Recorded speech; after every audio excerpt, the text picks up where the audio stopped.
Welcome back, everybody, to episode 11 of the Film Room podcast. I'm your host, Joe Baress. I'm here with my co-host, Joby Fawcett. Joby, thanks for taking the time to do this. How we doing? We're doing, Joe. Listen, it was a very eventful and exciting weekend, week 10 of the high school football season. We also had some championship events since the last time you set up the podcast here. So we have an awful lot to get to tonight, Joe. Yeah, absolutely jam-packed show. And meanwhile, we're recording as the Yankees are once again losing to the Dodgers 2-0. The Giants and the Steelers are tied at 3. So there's just a lot going on. Joby. So, Joe, I'm juggling several sports at the same time, as you know. It's good point. You're doing district volleyball right now. We're still trying to get ourselves ready. We have, after what was a very intriguing weekend of high school tennis down at the Hershey Racket Club over the weekend, where Scranton Prep's girls, the Classics, lost in the Class 2A final in a rematch with Lower Moreland out of District 1, Joe, 3-2, which ends the Classics' reign as state champions. But boy, what a great effort by those young ladies there in girls tennis. And they took us along for a very good and exciting ride here again this year in defense of that state title. Terrific performances all weekend from Lily Lengel and Alyssa Wigley and Emma Cuck. And of course the doubles teams, Ella Cohen and Grace Devine. And, they just had a great run of success throughout the course of the last 2 seasons. Just fell a little bit short. Lower Moreland came in, had a little bit better effort. And then we're getting ourselves ready, Joe, for this weekend where we have the PIAA singles and doubles tournaments that will be taking place in Hershey. And that will include, of course, our district champions in singles and doubles. Absolutely. And Joby, just obviously quickly, I mean, you obviously were a big time athlete in this area. I was a 7th man. But, maybe having the silver medal right now, maybe they feel like, oh darn, we couldn't finish this off with the gold. Obviously they won it last year, but that team is going to look back and just really be so proud of what they accomplished during their high school careers. Like you said, and I said, already capturing a team gold and then adding a silver this year. So you're right. Absolutely. Congratulations to the Scranton Prep tennis team. And hey, more tennis to come, Joby, more tennis to come, like you said. Yeah. And don't forget too, Joe, when we get into the singles and the doubles, we have the defending state champion in Class 2A and Alana Rosenthal from Wyoming Seminary, and Alyssa Wigley and Lily Lengel will represent Scranton Prep in the doubles tournament. So they'll be highly rated based upon the success that they had as individual singles players in the team tournament. We've got the players from Abington Heights, Susan Arp, a past athlete of the week who we spoke with last week, and the doubles team of Mary Booth and Sona Hanyamali will play in the doubles in 3A. So look, Joe, getting back to what you said about Scranton Prep's girls team and finishing second there, we've had some really outstanding team success in girls athletics over the course of the last 4 or 5 seasons for sure. But we've certainly seen a very steady ascension of our accomplishments on the state level in girls athletics in high school. A lot of the kids and the teams and the coaches should be very proud of everything that's been going on recently. Don't forget, we had Dunmore win a girls state basketball championship. We had Susquehanna with Tatum Norris win a girls track and field state championship. We had the girls from Scranton Prep win a team state championship in tennis last year. So yeah, you're right. None of these kids have anything to be ashamed of, and they should be nothing more than proud. It is extremely difficult to win one state title. You have to magnify that by 10 to try to defend that state championship. And I thought Scranton Prep did a great job all year, worked very hard, and really had a terrific season, Coach. Kendrick Croker has a lot to be proud of there with Scranton Prep. And again, we wish the players luck that'll be in action this weekend. Yeah, absolutely. I think Mid-Valley softball too, right, Joby? Did they Joe, win the state title? Yeah. Don't let me forget Mid-Valley softball. You know why? Because I'm so entrenched in track and field and volleyball and tennis and spring Exactly. and lacrosse. I tend to forget the diamond sports. So yeah, you're right. I mean, look, it's just been incredible, and certainly this area, female and the sports athletes are terrific right now. Absolutely, Joby. Let's do. I've got a list of people who had great performances. You're mentioning team success, and speaking of Scranton Prep, the boys golf team won a state title, led by Ben Boyanowski, our first athlete of the week this year. He shot a 1 under 71 at Penn State to help lead Scranton Prep to a state title. So congratulations to them as well. Also, we had some district success. Anna Pusilowski from Abington Heights Cross Country won her second District 2 Class 3A title, helping lead Abington Heights to the team title at districts. Also, our athlete of the week this week, Kendall Jones, Elk Lake Cross Country, won his third straight district title in Class 1A boys and led Elk Lake to the team title as well. Kendall was unable to join us for an interview, but Joby, you know him obviously from track and field. It's just another great accomplishment for, and he'll be going to states on Saturday looking for even more hardware. He's a great athlete. Joe, these distance runners out of Elk Lake, Coach Will Squire, he just keeps turning them out year after year. But Kendall's a terrific runner. He's been a terrific runner for a very long time, and he may as well be. His entire family are distance runners. Every member of his siblings are outstanding cross-country runners and have won state medals. A couple of his brothers and sisters have been on state championship teams at Elk Lake, and he's kind of just following suit. He may be the best out of all of them when it's all said and done. He rose to the occasion at the track and field championship meet out of Shippensburg in the 2 distance races this year. And, we kind of have come to expect these great performances out of Kendall here in cross country, and he certainly didn't disappoint. And Joe, look, he's going to be among the top 1 or 2 ranked at the state meets. So I expect him to be at the podium again, if not challenging for a gold medal there. You mentioned Anna Pusilowski from Abington Heights leading her team to a district championship. I think Abington Heights can make a real challenge for the team title there in Class 3A girls cross country. It's a very deep lineup for Abington Heights behind Anna Pusilowski. And, look, these cross country runners put in a lot of time, a lot of mileage. They start conditioning very early in the summer, even though many of them are coming off of the track season and kind of give their bodies a chance to rest a little bit. They get right back into it in late July, and it takes a toll on the body. Now, this year, the weather cooperated a great deal for them, and they were able to kind of race throughout the entire year without any inclement weather. So I wish them the best of luck. Their state championships are coming up this weekend as well, Joe, while the tennis championships are going on in Hershey. So, and I expect a big medal haul out of District 2 this year in cross country. No doubt. Also, Joby, I just looked to my right. I forgot the Jake Paul, Mike Tyson fight was happening. Joby, what has happened to boxing?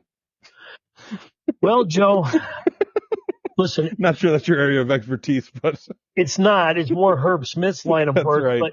But Joe, I worry those types of bouts I'm a little concerned about. Number one, the health of Mike Tyson. He's not young.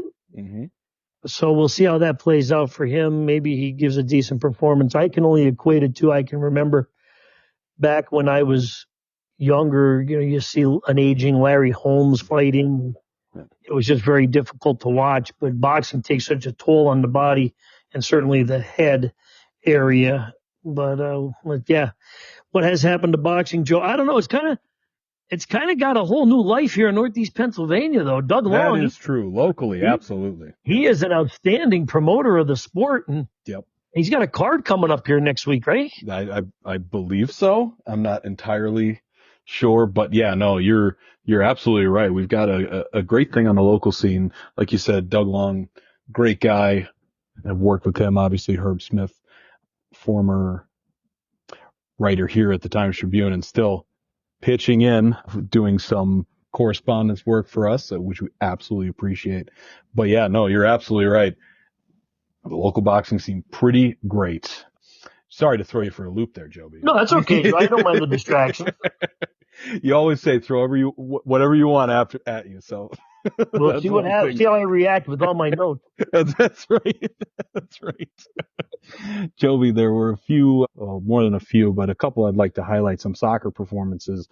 Ryan Walsh from Scranton Prep, he had 3 goals, including the 50th of his career, to lead Scranton Prep past Hanover area 7-0 on Friday in the District 2 Class 2A boys soccer quarterfinals. So congratulations to him on the milestone.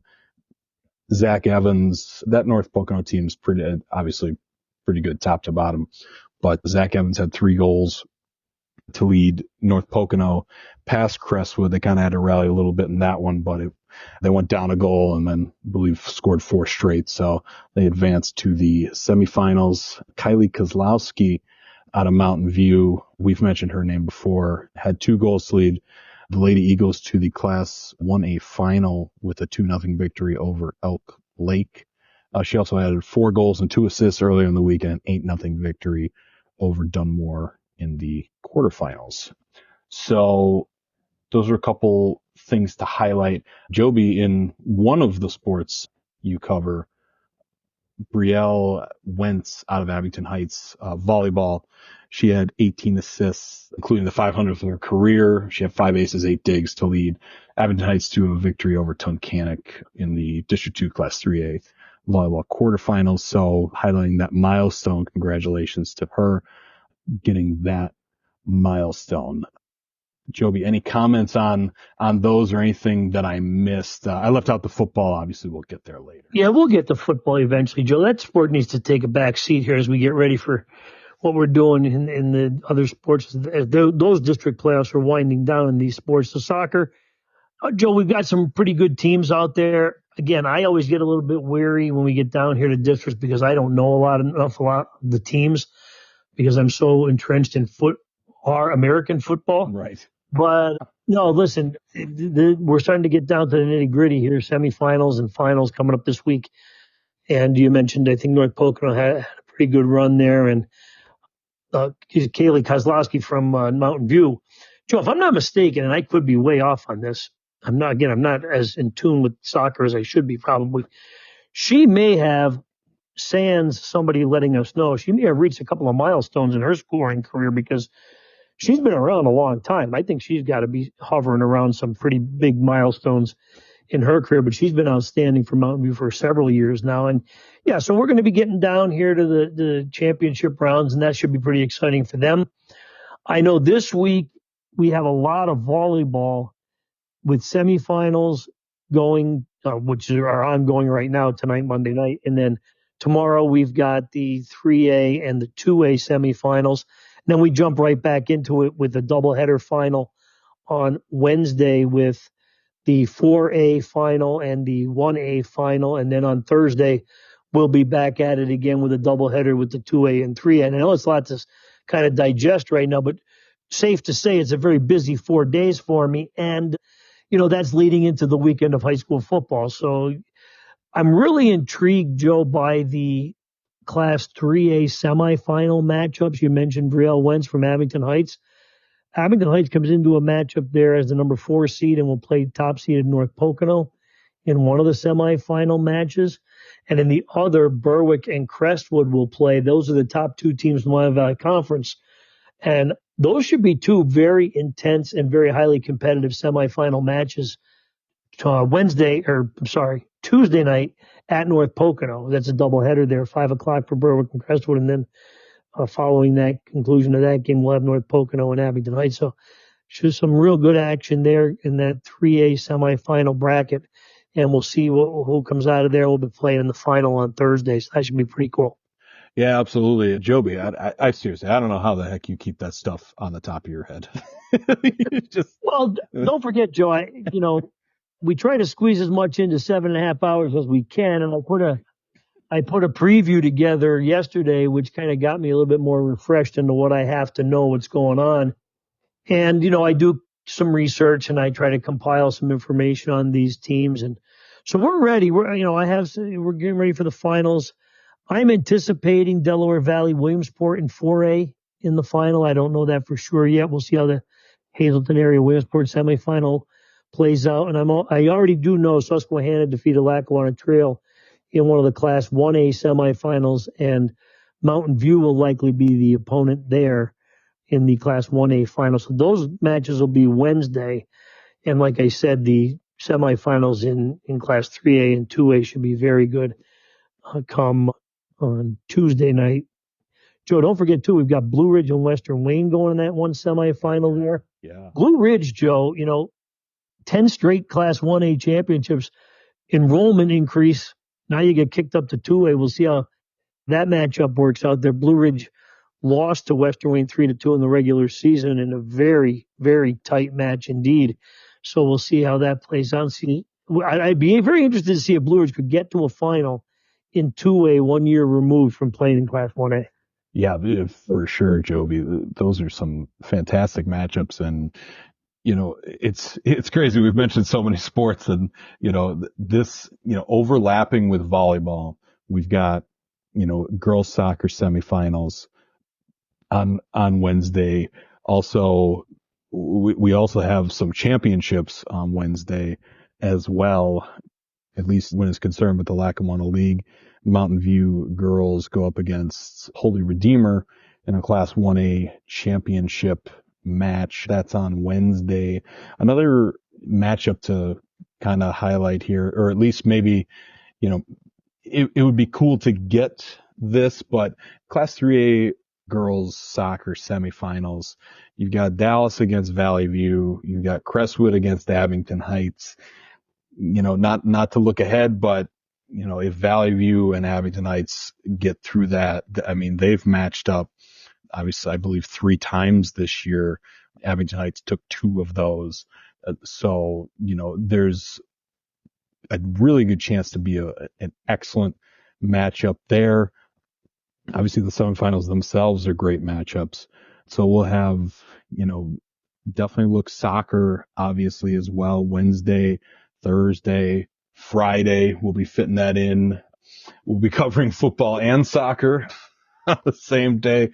So, and then, we'll stretch into Saturday with everything as well. So definitely keep an eye on everything. We will keep you up to date on all of it. Like always, Joby, anything else you want to touch on before we do dive into high school football? No, Joe, but what I do want to mention is just kind of following what you were saying there. Folks, listen, it's very difficult to kind of manage and coordinate the logistics of all of these championship events that are going on. And you have to remember, it's not just an individual sport we're covering. There are several classifications here in every sport, and we are not overstaffed. So bear with us the best we can, especially on Friday. I mean, I hate to say it that way, but we really have a lot on our dinner. It's a lot like, Joe, when you hit the Royal Buffet in Dixon City. You have a lot on your plate, and, there's going to be several very important football games on tap on Friday and some soccer championship matchups on the weekend. So just kind of hang in there with us, but you can find the information on the Times-Tribune.com. Absolutely. A lot on my plate usually, Joby, and I don't know where to begin. That's right. What do I start with? So, yeah, you know what? Next episode, let's talk about my routine every time I eat. I love it. I love it. Joe, I think our listeners will be very, very interested to see riveted game plan when you hit the buffet. That's right. Maybe they could incorporate it into their meals. I don't know. There's got to always be a strategy, Joe. That's right. Exactly. Joby, we had a great week 10 in high school football, and we've got a lot to look ahead to, So you're not going to give me a chance to catch my breath here and get myself organized with all my materials? We're going to go right into week 10. Yeah, I hear you fidgeting through all the papers you have there. Yeah. Let me do me this favor, my friend. Absolutely. Let's do this organizationally. Okay, let's go week 10 first, and then we'll talk about the playoffs. Sounds good to me. I'm going to start with talking about the game that I was at, Mid-Valley, Lakeland. First of all, we've talked about him a lot, but Jacob Lesher of Mid-Valley, he surpassed Jason Kuzo's mark of 3,191 yards to set the school record in career rushing yards.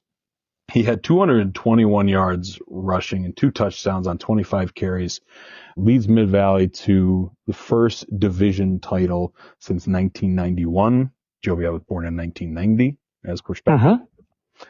So his career totals right now, unless there was a stat correction, Joby, I'm not sure. But when I wrote it down, he has 3,233 yards in his career. He has 1,369 yards, 14 touchdowns, and 180 carries in 8 games. Because as we have mentioned, he missed 2 games because of injury. But I also want to highlight, Joby, I mean, you've seen it this year. You saw the importance of their defense. And once again, Mid-Valley really showed how great of a defense they have. They just have so many weapons. They get in the backfield. Gavin Rapooch had just an incredible sequence by himself where he had a sack, a tackle for a loss, and he stopped someone for a 2-yard gain to, pretty much force a 3 and out all by himself. Obviously, there's a lot more that goes into it. Everyone's got to hit their spots and then he breaks free. But, it's just an incredible sequence by him. Reese Williams, I believe, had 3 sacks. Nick Jackson, 2. The defense just came up big. It's really, obviously, Mid-Valley is just hitting on all cylinders at the exact right time.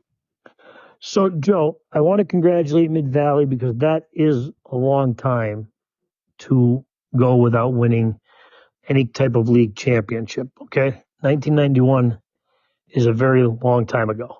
It's strange to put into perspective. You're talking 30-plus years there, right, Joe? Okay. That's right. So certainly congratulations to this group of seniors and certainly the underclassmen who have helped get Mid-Valley back to that kind of a level, okay? I always feel good for these kids when they win a league championship because that's something you have forever. You're going to be your year is going to be up on that championship banner in the gymnasium forever. And that's something that those kids should be very proud of. Also, congratulations to Jacob Lesher, for all that he has accomplished this year. I think he's a fantastic football player, but on top of that, I think he's just a wonderful young man. He's so polite and respectful whenever we talk to him in post game, and he's always very respectful of his opponent, which is something he should be very, very proud of, and his parents should be proud of as well. And so, look, that defense, Joe, I told you how impressed I was with the defense when I saw Mid-Valley play Western Wayne. Yep. And I can tell you that when you play Mid-Valley, the following week you're not doing so well physically. Okay. Sure. Yeah. And unfortunately, I think Lakeland is going to have to go into the District 2 Class 2A playoffs a little hobbled. Yeah. Correct me if I'm wrong, Joe, several players from Lakeland were exited stage left, not feeling so well after that game. So, unfortunately. Yep. Yeah. And look, that's part of the byproduct of a 10-week season. And, if you get into the playoffs, you sometimes have to be going in there undermanned. But that being said, yes, congratulations to Mid-Valley. Now, Joe, in doing that, I want to also congratulate Western Wayne because on Thursday, not Friday, Joe, Thursday. That's right. Western Wayne defeated Dunmore 42-7, and Western Wayne claimed its share of the Lackawanna Football Conference Division II championship. The other fantastic running back in that division, Josh Vinton, had another 200-plus yard rushing day. He had 5 total touchdowns on his birthday. He turned 18, and the band did a wonderful happy birthday rendition for him after the game, after the traditional playing of the alma mater post game. And right as I'm getting ready to interview Josh Vinton after the game, he's got this bag full of Krispy Kreme donuts for all of his teammates to take into the locker room and celebrate. He didn't offer me one. Oh, come on. That being said, I wouldn't have been able to eat one anyway. That's true. But what a great kid and a great family there to provide some tasty treats for after the game and celebration, not only of Josh's 18th birthday, but also the sharing of the Division II championship by Western Wayne. So that's, keep in mind, Joe, my weekend of coverage started on Thursday. Came early. Yep. Oh, they all come early, Joe. Yeah, good point. It was a triple header for you, Joby. It sure was, Joe. Triple header. You want to dive in? You want me to dive into the Friday game I saw? I do want you to dive into it, actually. That's where I want to go. Okay, well, that was the game of the week. Yep. Lackawanna Trail and Riverside played for the Lackawanna Football Conference Division III championship. Now, you've had an occasion, Joe, to see Lackawanna Trail play. Yeah, yep. Right? We have on this broadcast a couple of times pointed out the outstanding job that the staff at Lackawanna Trail has done. And here's why. I just want to point to this. And I think we've mentioned it a couple of times as well. Lackawanna Trail, I think, it's an unofficial number, Joe, because I'm not out there tapping on their helmets, but I think that the Lackawanna Trail went into this game with about 27 healthy players. Yeah. Okay? Uh-huh. That's not a lot, Joe. No. For football. Okay? Mm-mm. And Riverside, and Lackawanna Trail's got a pretty good sized football team.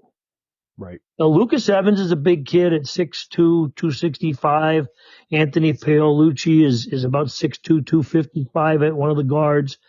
Calix Douglas is a big dude. You know him from wrestling. Yep. Riverside dwarfed them. Riverside's an impressive and imposing football team when it takes the field. Tavion Branch is every bit of Division I prospect. My goodness gracious. Yep. He is terrific. And what an athlete. Harry Armstrong went as far as using him to carry the football in this game. Wow. So now he got hit pretty solidly by Demetrius Douglas. But all that being said, so here's what happened, Joe. Here's how it played out. Lackawanna Trails. Initially, I have to point this out. We do have a little bit of time here on the podcast where we can kind of dive into some things that we, if you weren't there, you couldn't see. Right. So Riverside kicks the ball out of bounds. And normally in high school, you take the ball in the 35 and you move on. Well, Lackawanna Trail decided to accept the penalty, 5-yard penalty, and make him kick over. Okay? Mm-hmm. Well, you just opened the door to Harry Armstrong's bag of tricks. Okay? He's at that point, he's definitely onside kicking, and he did. Yeah. And Riverside got it. Okay? And so the Lackawanna Trail sideline gets a little bit panicked. The fans get a little antsy. And Riverside has the football to start the game and now has gained an extra possession. Okay, people forget that. Now you've gained an extra possession because you're going to receive the second half kickoff. Right. Immediate fumble on the first play from scrimmage. Lackawanna Trail gets the ball back, proceeds to go down and score 6-0. Okay? Yep. Riverside turns to your buddy Richie Kostoff. He is an absolute bulldozer in the backfield. He's got to be about 235 or 240, and he runs with a full head of steam. I mean, he was running over pretty solid football players, okay? Yep. And Riverside scores, takes the lead 7-6. From that point on, Joe, Riverside had gained 66 yards of offense, all right, on that opening drive. Through the remainder of the first half and the entire third quarter, Riverside did not have another positive yard after all of those plays. Incredible. The Lackawanna Trail defense, as it did against Jacob Lesher, gave up the big run early. Yep. Right? Right. Yeah, they true. kind of contained them. Yep. Similar situation here. Yeah. And, I couldn't believe it myself. Riverside had no first downs after the scoring the touchdown. No first downs. I had a bunch of carries for losses. And when I added up the stats at that point, when the second units started to come in, started in the fourth quarter, Riverside had not gained another yard. 66 total yards at that point, all coming on the first drive. So credit Lackawanna Trail's defense and, of course, the offense. Isaac Ryan had 100 plus yards rushing, a couple of touchdowns. Demetrius Douglas had a couple of touchdowns. Max Kimmel, as usual, caught a touchdown pass. And before you knew it, it was Lackawanna Trail 42-7. And then Riverside and Lackawanna Trail kind of put some substitutes in the game, and Riverside tacked on a few in the fourth quarter. But congratulations to Lackawanna Trail, second straight Division III championship. And also, Joe, Lackawanna Trail won the District 2 Class 1A championship because Old Forge did not qualify for the sub-regional playoff. There will be no District 2 championship game played between Lackawanna Trail and Old Forge. So Lackawanna Trail will receive its gold medals at some point here in the postseason. Yeah, absolutely. You know, I mean, it's just a great win for Lackawanna Trail, like you said, and it really is a testament to everything. Like we said, I mean, the kids and the staff, I mean, they just buy in and just give you wins every single year, it seems like. So Joe, 19-1 in the last two regular seasons. Exactly. It's like, that is just absolutely incredible. So congratulations to them, and obviously good luck to them moving forward. Joby, you want to touch quickly on your third game? Well, let's first, Joe, before we jump too far ahead, Scranton Prep, congratulations to the Cavaliers. Yep. Mm-hmm. Now, listen, that was a very tight football game. I had somebody give me a couple of text messages and updates, and North Pocono, credit to the Trojans, okay? Yep. Played Scranton Prep, very physical football. And, you know, I believe it was 7-0 going into the fourth quarter. Am I right, Joe? Yeah. Yep. And Scranton Prep added a couple of touchdowns in the fourth quarter and goes on to win 21-7, I believe. And that's a division championship for Scranton Prep. Obviously been our number one team all year. That was in the paper and online today. Scranton Prep went wire to wire as our number one team. Congratulations to head coach Terry Gallagher for that. And Scranton Prep, as expected, worked its way up and is the top seed for the District 2 Class 3A playoffs, which we will get into a little bit later on here in the podcast. So I want to make sure we congratulate Scranton Prep and the great job that those players and the coaching staff did there for their Lackawanna Football Conference Division I championship. Sure. Now, Joe, I did do another football game. The triple header. That's right. And I'm not sure that you can appreciate, Joe, the effort it took for me just to get to the game on Saturday night. As you may not know because you live in the city of Scranton. Yep. But when you live in the country like I do, and, you know, where Susquehanna's school is located, this time of the year, the deer are really moving around, as we like to say. Oh, no. And so here I am. It's dark, and I'm pretty much the only car on the road on Route 92. Going up to Susquehanna, I'm on a tight schedule because I tried to wait out as long as I could to find out the result of the tennis championships down in Hershey, which did not conclude early enough, and I had to jump in the car. And I'm kind of normally, Joe, I call you when I'm on my way to Susquehanna for a Saturday afternoon game, right? And I'm flying up 92. It's not even a big deal. Mm-hmm. Yep. I had to be dodging deer every couple of miles. Oh my God. They're sitting in the middle of the road. And they just stare at you like, you know. What are you doing here? Yeah. And, you know, I'm slamming on the brakes. I'm flashing my beams. So that was quite an adventure. I got there just in time for the national anthem. We get there for the football game. Susquehanna had a very, you know, each year the community has this night game, salute to service night, and they have a fireworks display after the game. But the fireworks were supplied during the game by William Marcy. He had a huge game, I believe 195 yards after some recalculating of his total, and he went over the 1,000 yard mark for the season. So that was celebrated as well. And Susquehanna also celebrated the fact it will host a District 2 Class 2A rematch with Dunmore in the semifinals on Saturday. And then, Joe, now I'm there. I got there safely. Good. Yeah, right. Now I've got to come back. Oh, God. Probably worse. Well, not only worse, but, you're already aware that the deer are moving. Yep. And you've already run into a half dozen on the way up. So now I can only drive 20 miles an hour. That's right. So I'm scared out of my wits. My anxiety's at an all-time high.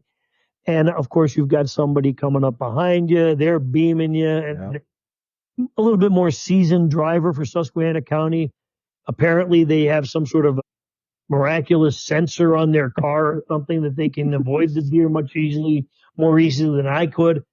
But it was an adventure Saturday night, to say the least, Joe. But I did get home in time to watch Penn State pull out the second half victory over Wisconsin. Oh, yeah.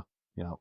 But, yeah, congratulations to Susquehanna on that. And they did put on a fantastic fireworks display afterwards. It was a lot of fun to be there for that. But, yeah, so very, very challenging weekend for me, Joe. Yeah. Joby, you even took a picture up there.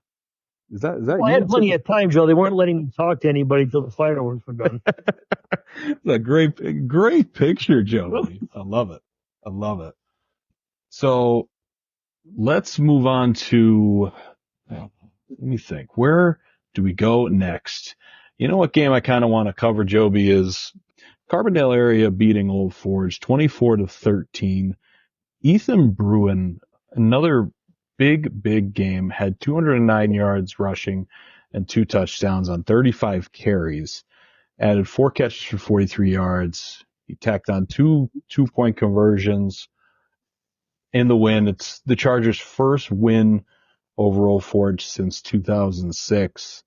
Joby, this is just another really nice win for this Carbondale team. Joe, listen, I'm impressed. I was impressed when I saw Carbondale a couple times when in person. I thought Carbondale had a very good effort against Lackawanna Trail up there at Lackawanna Trail.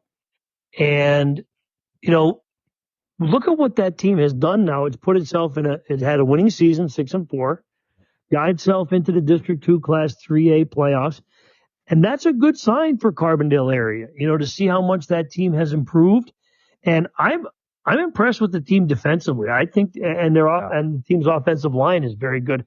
And the move to Ethan Bruin to tailback really gave this team a kickstart and brought some life into the team. So great job by Carbondale area with that victory. Now, Joe, with that, I think you may have seen the little note I had to place in our budget where Old Forge and Holy Cross both will play in the Eastern Conference playoffs. Yes.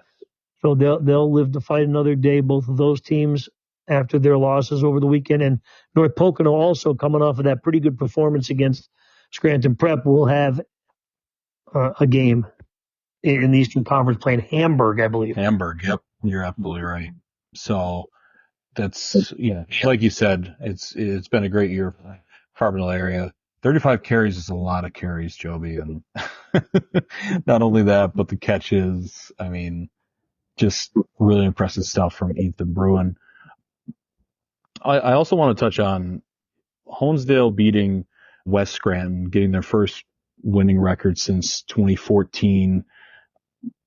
Just a great year for Honesdale, but we've talked about it a few times, obviously, Joby, but Honesdale did a pretty great thing for the family of Samson Fluck, a former teammate who tragically died. And Rob Tomkavich did a nice job capturing the story for us. And just another great game from, obviously, Mason Avery, 241 yards rushing and 2 touchdowns on 35 carries to lead Honesdale to a 34-20 victory over West Scranton. So just a lot of great stuff from Honesdale on Friday. Emotional night for the Honesdale Hornet football family up there for sure.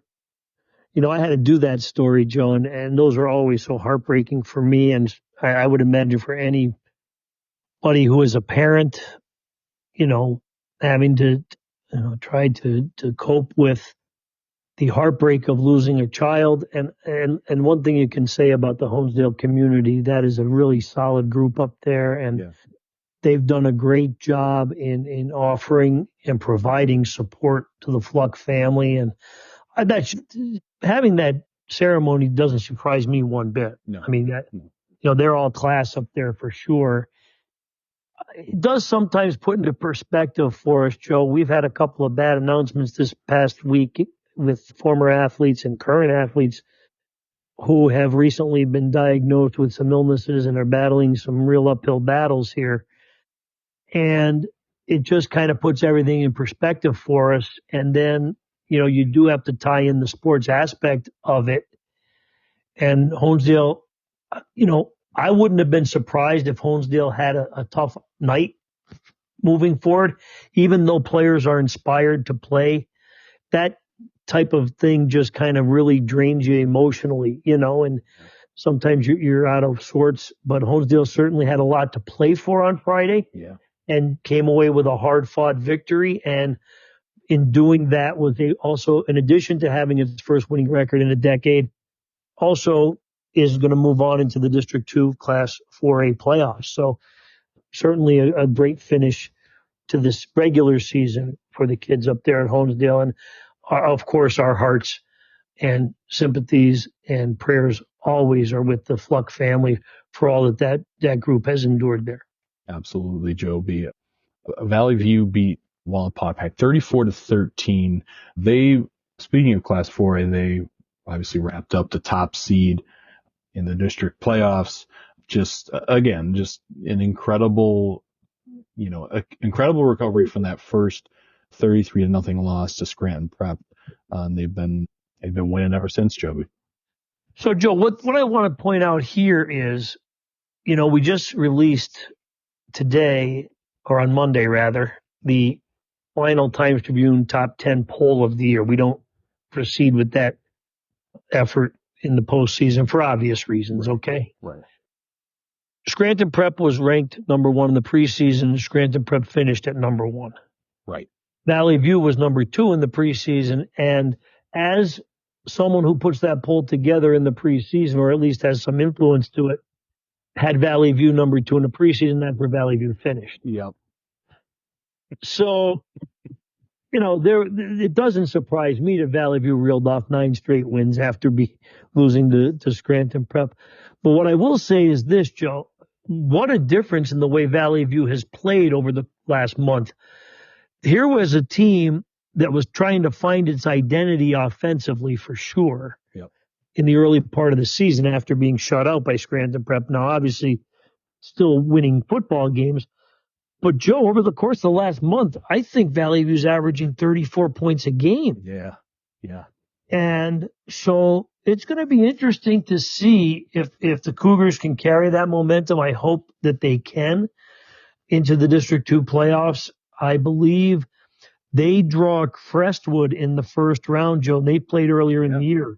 And it was a pretty tight game, and that was in week 2. So we'll see how that plays out in the rematch there. But, yeah, great season for Valley View. Coach Scott Wasulchak and the kids there did a great job of rebounding. It's very easy to kind of push the season, woe was me after a 33-0 loss in week 1. But Valley View certainly showed the kind of character that group has. Certainly. Joby, I'm just going to run through just that. Delaware Valley beats. Don't overstate it. You're not running anything. Oh, yeah, no, I don't run anymore. That's a good point. Delaware Valley beats Scranton 45-7. They will be the 2 seed in Class 5A.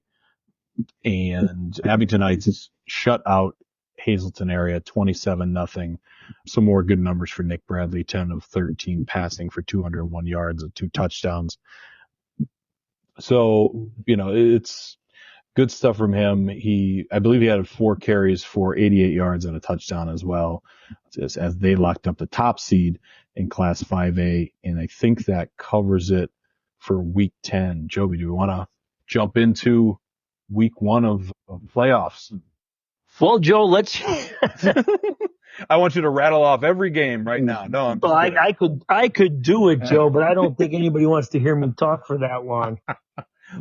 Let's. Why don't you give me a starting point, and we'll try to at least get some notes out there. Exactly. So I think we kind of work our way. Obviously, we talked about Trail, they've already captured the District 2 title because there are 3 District 11 teams, Tri-Valley, Marian Catholic, and the team they will be playing, the 4 seed on Friday, Nativity BVM. Joby, I imagine that Lackawanna Trail's got to be the heavy favorite to come out of 1A. Well, I don't know a lot about these District 11 teams just yet. I haven't done enough research on them, and certainly we don't see them. No. But I guess at face value, you would have to say Lackawanna Trail's the heavy favorite, Joe. But anytime you're going against a team from District 11, I get concerned. Sure.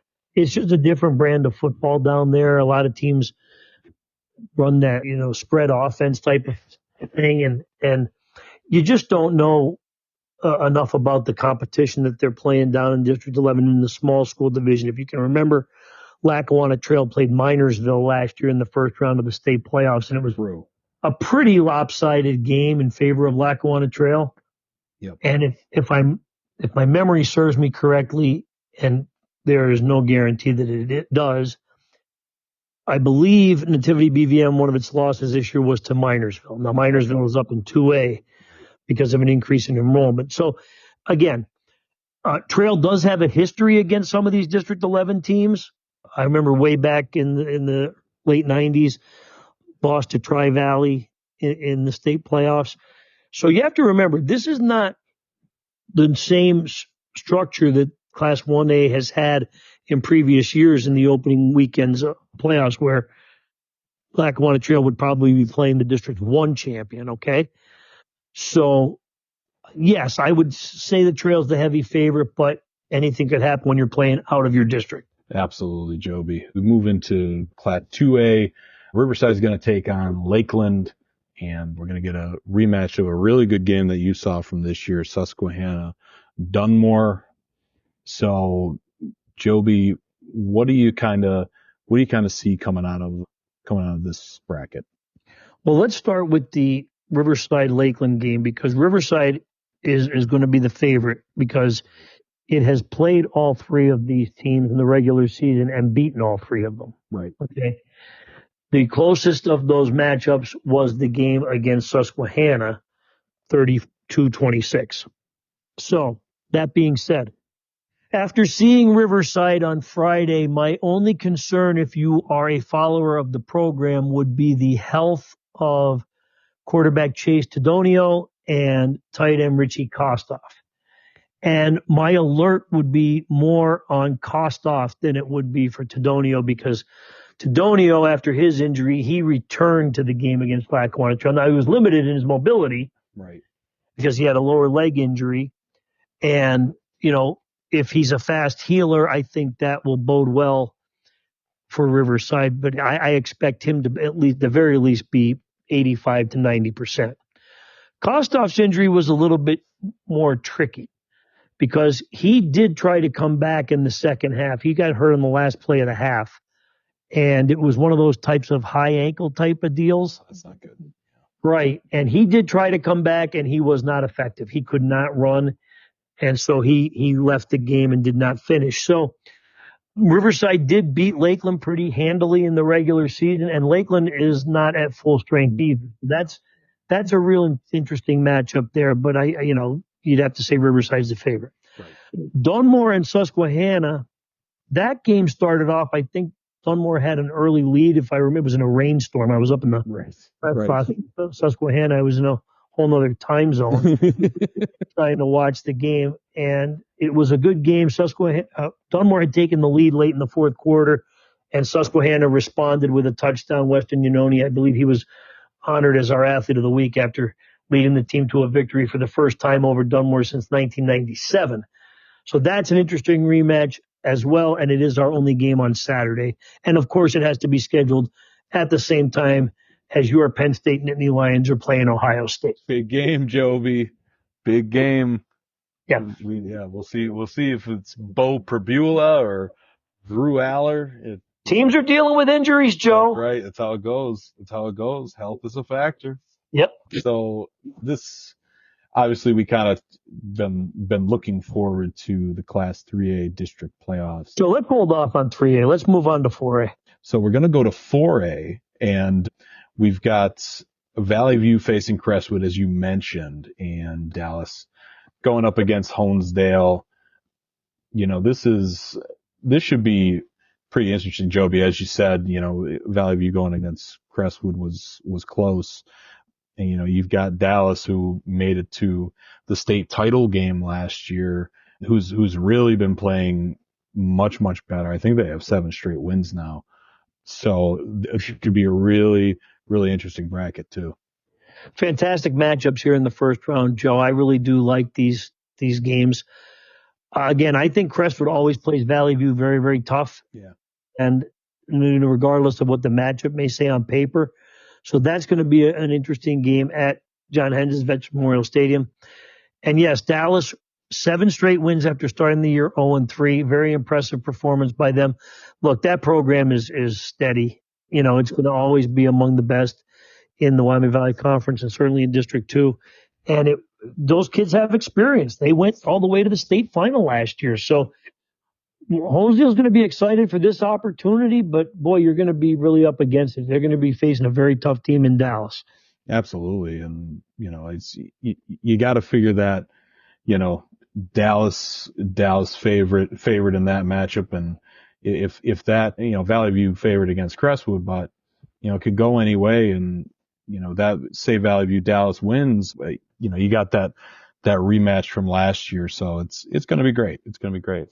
Very exciting in 4A. Yeah. So let's move on to 5A. As I mentioned, top 2 seeds, Abington Heights and Delaware Valley. Abington Heights 1, Delaware Valley 2. You got Pittston area, the 3 seed, and Wyoming Valley West as the 4 seed. Joby, you got to figure this is going to be a rematch of Abington Heights, Delaware Valley that you saw and was a hell of a matchup. It was, Joe. And listen, I don't want to get too far ahead of myself here, but clearly the statistics and the win-losses would kind of sway in the favor of that happening in 2 weeks. But that being said, Delaware Valley recovered from an 0-4 start, 5-5 on the year. Let's not forget, Joe, Delaware Valley's won 8 straight district championships. So that program wants to defend this title, to say the least. Yep. What I find interesting in this bracket is, Joe, we're going to get a night game for Abington Heights in the playoffs here in week 11. Yep. They're going to play this game at the Abington Heights High School Athletic Complex between Abington Heights and Wyoming Valley West. So that's pretty neat. Now, I don't know what the ruling will be moving forward if Abington was to host Delaware Valley, if they'll play that also on a Friday, but I believe that's the plan. So that should be pretty interesting as well. But yeah, Joe, I'd love to see that matchup in the final, but let's not get too far ahead of ourselves. I think Abington Heights is playing real well right now with a lot of confidence. Believe it or not, we often say it, you can learn a lot from a loss. Harry Armstrong said it after the Riverside Lackawanna Trail game on Friday. And I think Abington Heights really learned a lot about itself and its character and its competitive spirit in that loss to Scranton Prep 27-21 back a couple of weeks ago. And Abington Heights has played at a very high level since. Definitely, Joby. 6A is fascinating. Obviously, only one team from the Lackawanna Football Conference, Scranton. They're the 4 seed. But every team in this classification, 5-5. It's not a lot. Yeah, it's hard to get a read on any of these teams, Joe, just because they've all played such weird schedules. Yep. And, Scranton got off to that great start where it looked pretty poised to be one of the top teams contending for the championship. But boy, the Knights are battling a lot of injuries right now. I mean, they got a lot of guys on the sideline for the Knights, and they dropped all the way to the 4 seed. So they're on the road playing Wilkes-Barre area this week, and that should, at the very least, should be an interesting battle between 2 teams from District 2 that kind of have a little bit of a rivalry going on there. And Hazleton against Williamsport, I mean, I think anything could happen in that game. I don't know enough about either one. But yeah, all 4 teams 5-5, Joe. That's certainly an interesting bracket. Right, exactly. And Joby, can we do 3A now? Yes, quickly though, Joe. We're good. So we got Scranton Prep is the top seed. Western Wayne is number 2. Wyoming area number 3. Mid Valley 4. Lake Lehman 5. Carbondale 6. Berwick 7. Tunkhannock 8. Joby, this is, as we've been saying, looking forward to this 3A bracket here, see how it shakes out. Okay, so I'm looking at this bracket, and because there's 8 teams in the bracket, you certainly don't want to put anybody into the final just yet. But what I will say is Scranton Prep is ranked third in the state by PennLive.com in Class 3A. Western Wayne spent a good portion of the year number 5 in that poll. And this week, Western Wayne and Wyoming area are both teams to watch in Class 3A. And Joe, I believe you saw Western Wayne play Wyoming area in the regular season. Yes. Mm-hmm. That was a heck of a football game. Yeah. And I believe Josh Vinton was our athlete of the week after that game. Yep. So, and I think Wyoming area has got one of the more explosive players in Lidge Kellum. Absolutely. So, you look at that top part of the bracket, the seeds anyway. Well, Prep's clearly going to be favored, but you're going to have Western Wayne and Wyoming area and a very red-hot Mid-Valley. And I think Lake Lehman's a good opponent. I think they're a quality program, and we've already talked about Carbondale area and how it's rebounded this year and playing some good, solid physical football. So, the top part of this it looks pretty impressive, and I think this is the best bracket, top to bottom, in terms of what we're going to get in the next round. Okay? Yeah. I think some of these teams in the bottom half, Tunkhannock and whatnot, they need to get a little bit of seasoning, and this will be a good experience for them. But yeah, what a terrific bracket this is going to be. And I think, you only get one team to go represent you in the state tournament. So these teams are going to be really having a lot on the line. They're going to be playing, and a lot of seniors in this bracket as well. Yeah, definitely. Joby, you mentioned Western Wayne, Wyoming area. Randy Spencer, Wyoming area's coach, actually said after that game, we will probably have an opportunity to face Western Wayne down the road. And it's, like you always say, let's not get ahead of ourselves, but they're staring at a potential semifinal matchup. And that was a great football game that could honestly have gone either way. Western Wayne just played better on that day. So this is, like you said, top to bottom, even, go to Berwick, the 7th seed, that Ty Wilkerson, been incredible. I'm sure you've seen him on the track and field circuit, Joby. So there's a lot here. I think Berwick's much improved in the second half of the season. Definitely. So, a lot to look forward to in that bracket. So that's it, Joby. High school football, postseason starting up Friday. So, you've got Game Face, Joby. Anything you want to tease about that? Joe, I'm knee deep in it right now. I have all the games previewed. I'm ready to go. Yeah. I just have to write the Game Face feature. I was on site tonight, as I always am, early in the week. So we'll be writing that tomorrow morning with my coffee. And yeah, we're going to have a complete preview of all of week 11. It's going to be a lot of fun this week. I always like the playoffs because it is a time when teams really kind of kick things into gear and elevate their play. Absolutely. And, Joby, by the time people listen to this, they'll know the end of game 3. Dodgers up 3-0. Not looking good for the Yankees. And I'm sorry that I've been keeping you with this titanic clash between the Giants and the Steelers. That's 9-9, almost at halftime. So we'll see how that shakes out. Joe, contrary to popular belief, I don't have a lot of time for television watching. I've got a lot of work to do. So I'll be right back in front of my computer once we wrap this up. But yeah, thanks for interrupting my Monday night. And yes, but I do want to mention before we go really quickly, Joe, I had a very pleasant breakfast at Wayne's Family Diner in German. Oh, nice. On Sunday after what was a very late night for both of us working on Saturday. Sure. I believe you checked out at 3 a.m. That better not happen again, Joe. I'll try to keep. I promise, sort of. All right. We had a conversation about that. You're right. Yes. You're right. Well, then you can't wake up at 6 a.m. I have no choice. All right. I feel like it's going to go the same way, Joby, to be honest. Yes. So listen, Joby, in all seriousness, thanks for taking time out to do this episode with me. Pick up a Game Face on Friday, our 4-page wrap. please follow along. Go to our website, the Times-Tribune.com/sports. We'll be keeping you up to date on all this incredible playoff action, tennis, golf, volleyball, soccer, field hockey, and of course football. So, it's follow along and try to have a little bit of fun. Joe, we're going to do the best we can. That's right.